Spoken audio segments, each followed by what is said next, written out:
Chapitre 40. Des exclamations saluèrent l'apparition du couple, puis des murmures parcoururent la foule. Enfin, les soldats frappèrent leurs boucliers de la garde de leurs épées pour saluer le retour de leur maître. Même les servantes et les serviteurs, très excités, prenaient part au brouhaha général en tapant du pied.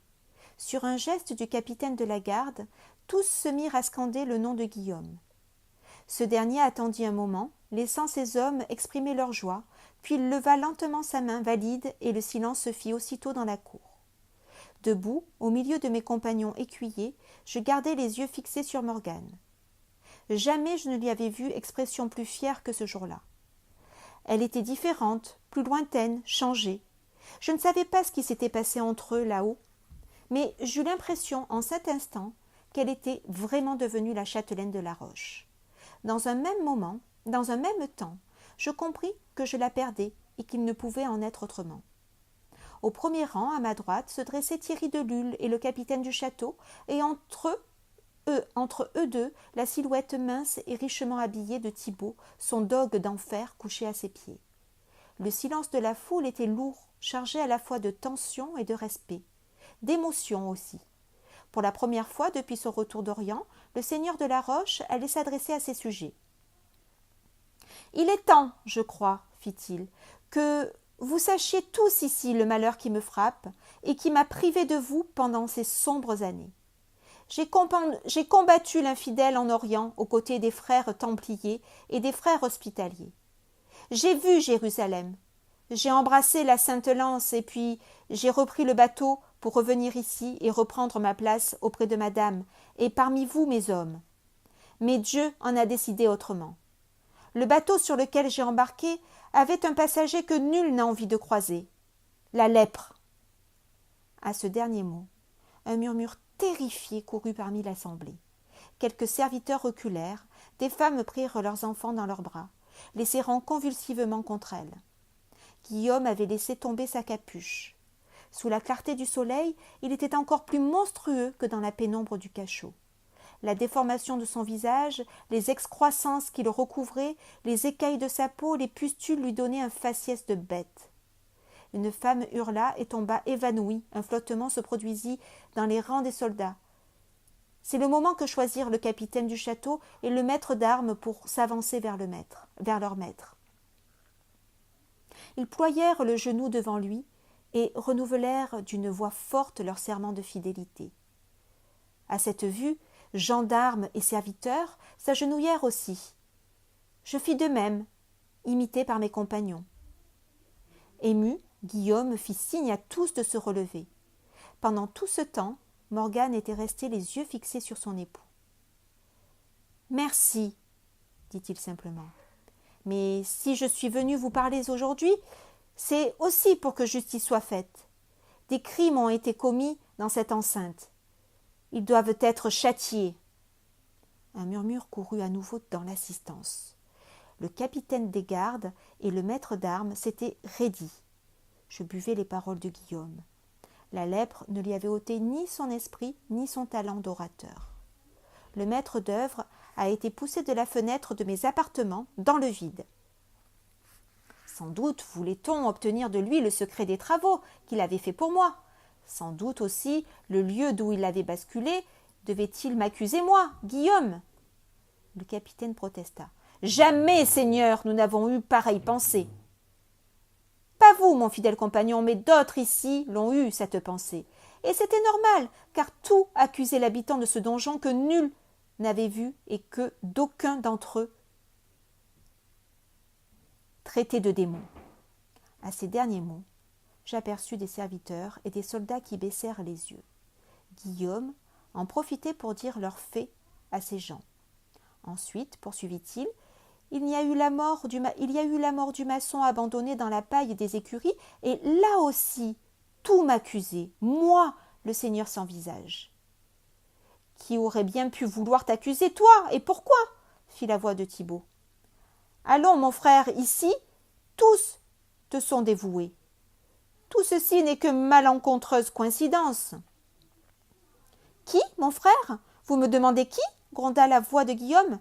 « Rassure-toi, nous le saurons dans un instant. Enfin, hier, le jeune écuyer Thomas de Roussy a été lâchement égorgé. Pour tous ces crimes, il fallait quelqu'un possédant des mains, des jambes et un corps vigoureux, ce que je ne possède plus, hélas. Mais surtout, il fallait une raison de tuer, et je n'en avais aucune. Loin de nous l'idée de t'accuser, mon frère, reprit Thibault. C'est bien pourtant ce que vous avez fait quand nous avons parlé tous deux l'autre jour, remarqua le capitaine en se tournant vers lui. Vous avez mal interprété mes paroles, capitaine. Oui, et moi aussi, sans doute, fit Thierry de Lulles, car c'est bien vous qui, hier au soir, alors que nous nous entretenions, avez accusé votre frère de la mort du jeune Thomas. Vous m'avez fait remarquer, et c'était vrai, que l'écuyer se trouvait près du lieu où se baignait dame Morgane quand il a été assassiné. Vous avez parlé de la jalousie terrible de votre frère. Oui, fit Guillaume. Seulement, celui qui était jaloux, c'était toi, Thibault. Celui qui l'a regardé au bain, c'était toi aussi. Toi qui as essayé en vain de courtiser ma femme en mon absence. Toi qui, depuis ta naissance, regrettes de ne pas avoir été le premier-né. Toi qui as fait de l'envie le seul sentiment dont tu puisses être capable. Non, protesta Thibault. Non, tu mens. Saisissez-le, ordonna sèchement le seigneur de la Roche, et amenez-les-moi. Le capitaine et de Lulles attrapèrent Thibault avant qu'il ne s'empare de son épée. À cette vue, le dogue bondit, se jetant sur eux. L'un des soldats s'interposa, et l'homme et la bête roulèrent à terre. Le dogue essayait de saisir l'autre à la gorge.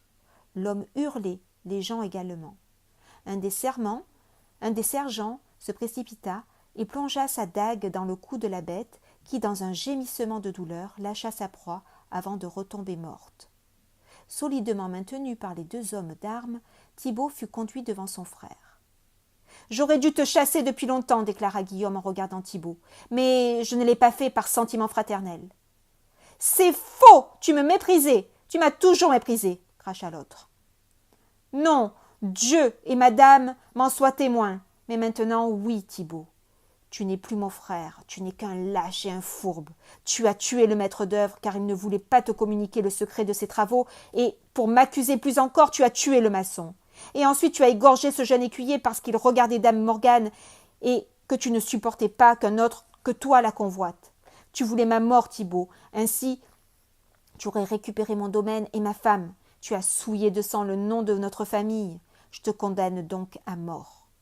Non, protesta l'autre, très pâle. Morgane, empêchez-le, dites-lui que jamais je ne vous ai importuné, dites-le lui. J'ai déjà tout dit à mon époux, répondit calmement la châtelaine, et c'est pour cela qu'il vous a gardé auprès de nous à son retour. Mais pour le reste, je sais, Thibault, que sa sentence est juste. Les paroles de Morgane avaient résonné sinistrement. Tout comme la plupart des gens, je ne pouvais détacher mon regard du visage blafard du condamné et me demander quelle mort lui réservait son frère. « J'en fais appel au jugement de Dieu, » lança Guillaume. « Tu sais, comme nous tous ici, Thibault, que la lèpre ne touche pas tout le monde et qu'on peut la côtoyer une vie entière sans en hériter. » Je compris enfin quel châtiment Guillaume réservait à son cadet, et je ne pus m'empêcher de frémir. « Non !» hurla Thibault, alors que le capitaine et le maître d'armes le tenaient fermement. Guillaume s'approcha de son cadet, qui tremblait de tous ses membres, et posa sur ses lèvres le baiser de fraternité. Chapitre 41. Thibault avait quitté le château, et la vie avait repris son cours. Les mois avaient passé, l'hiver était venu, puis le printemps. Dame Morgane gérait le domaine, soignait son époux, et avait l'œil à tout. Je la croisais parfois à la chapelle, mais il n'était plus question de musique ni de lecture. Elle était toujours aussi belle, mais plus inaccessible encore. Guillaume s'isolait du monde, des hommes, et continuait à habiter le donjon. De temps à autre, il me semblait entendre son pas derrière les murailles. J'avais le sentiment qu'il me regardait, mais désormais c'était réconfortant. Ce n'était plus un démon qui était là, mais un homme que je respectais. L'entraînement avait repris plus dur qu'auparavant. Il me faudrait encore bien du temps avant de devenir chevalier. Petit Luc était devenu mon ami, mais Thomas me manquait toujours. Peu à peu, son visage s'effaçait de ma mémoire, mais pas ses gestes ni le souvenir de son rire et des longues soirées passées à discuter au dortoir. Ce matin-là, Thierry de Lulles nous avait menés à l'esplanade d'entraînement. Nous étions tous alignés devant les grandes cibles de paille, l'avant-bras recouvert d'un manchon de protection en cuir, les archers à nos pieds, les cuirs chargés de flèches à l'épaule. Je bandai mon arc, priant Dieu de m'accorder la victoire. Une première volée de projectiles siffla dans l'air. Le maître élimina ceux qui n'avaient pas touché le cœur de cible. Nous n'étions plus que 3. Je bandai à nouveau mon arc. Ma flèche se planta en plein milieu. Cette fois, nous n'étions plus que 2. La flèche de Petit Luc dévia, la mienne s'enfonça si profondément dans la paille que le maître d'armes eut du mal à l'en extraire. « Michel est le vainqueur !» Les autres m'acclamèrent, mais moi, je ne pensais qu'à Thomas.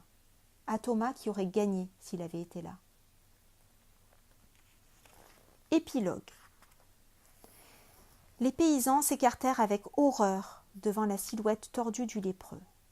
L'homme, agitant sa cliquette, traversa le village et s'éloigna en boitant, appuyé sur son bâton de marche. Il y avait déjà longtemps que la lèpre l'avait pris. Cela avait commencé par une insensibilité à la douleur, et puis très vite les autres symptômes étaient venus, sa peau partant en lambeaux, ses membres pourrissant lentement, et ses doigts de pied se détachant d'eux-mêmes. Harassé de fatigue, le lépreux finit par se laisser tomber sur le bas-côté du chemin, rassemblant ses haillons autour de lui, cherchant d'une main tremblante le morceau de pain rassis qu'une vieille lui avait offert. La sonnerie d'une trompe le fit sursauter. Précédé par des oriflammes, une troupe de riches seigneurs montés sur de superbes destriers caparaçonnés passa au trot devant lui. Le lépreux tendit la main vers eux. Ceux-là étaient d'anciens vassaux, des hommes qui, avant lui, faisaient serment d'allégeance et s'inclinaient devant sa toute-puissance. L'un d'eux lui jeta un denier. Ils ne furent bientôt plus qu'un lointain nuage de poussière à l'horizon.